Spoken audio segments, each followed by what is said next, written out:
Hello there folks, I'm Dan Brown and today you're joining me for a quick look and general overview and review of not one, not two, not even three, but four Dapol rolling stock wagons. So my friends, let's get stuck in here.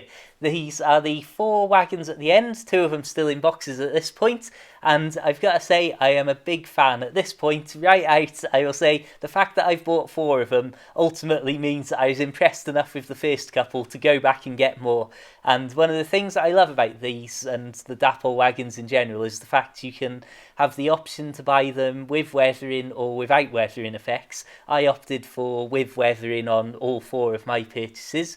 And with this particular set, they're all locally themed to around the places where I live. So we've got Ruraban, which isn't far away. We've got a Gressford one, which is where my dad lives. And then we've also got two Oswestry-based ones. So the Gressford and Ruraban wagons that we're looking at the moment are 7-plank wagons.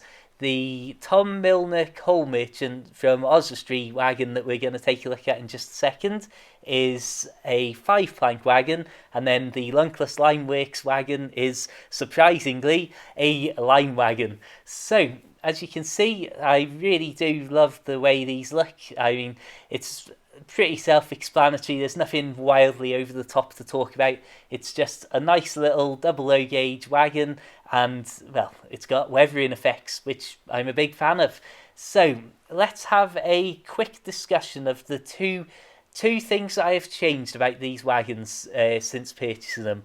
And these are two things that may be big issues or little issues depending on your layout and depends on what you want these for and so on. So the first one is that even though the coupling systems work really well on these once they're coupled, because I've only got a small layout with lots of turns and bends, I find that even though once coupled they're absolutely fine and the couplings are even on a little bit of a hinge so they move around as the track moves beneath them and so on, because my layout's got so many bends in it, I find that actually reversing wagons together to get them to couple was a bit hit and miss because these are so much narrower than the standard Hornby couplings. So I find that if I was trying to couple up, if they were on a bit of a bend or something, because there's such a small area to hook over, it would, well, not often, but it would miss far more frequently than if it was just the standard Hornby couplings, which I've got on the front two wagons, as you're seeing them being tested out here. So the other thing I will note is that I also changed over the wheels on these wagons from the ones that came from Dapol with these wagons as standard to a set of Hornby wheels, which you'll see in just a moment. The Hornby wheels are going to be on the left, the Dapol wheels on the right any moment now. There we go.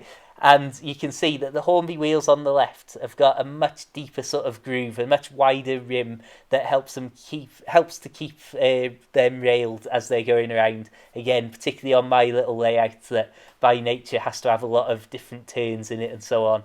But here you can see them side by side. The Gressford one has the new wheels and the standard Hornby couplings placed on it. Absolutely easy peasy to change over all of that.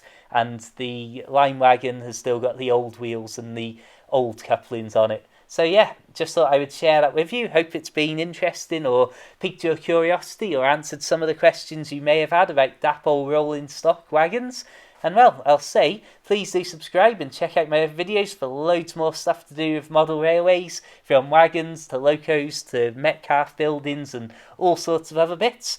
When I originally filmed this video, I hadn't stepped into the world of N-Gauge, but since then, I've built an entire N-Gauge layout. So please do, if you haven't, check out my other videos, because genuinely, I actually became an almost competent modeler over the years. See ya!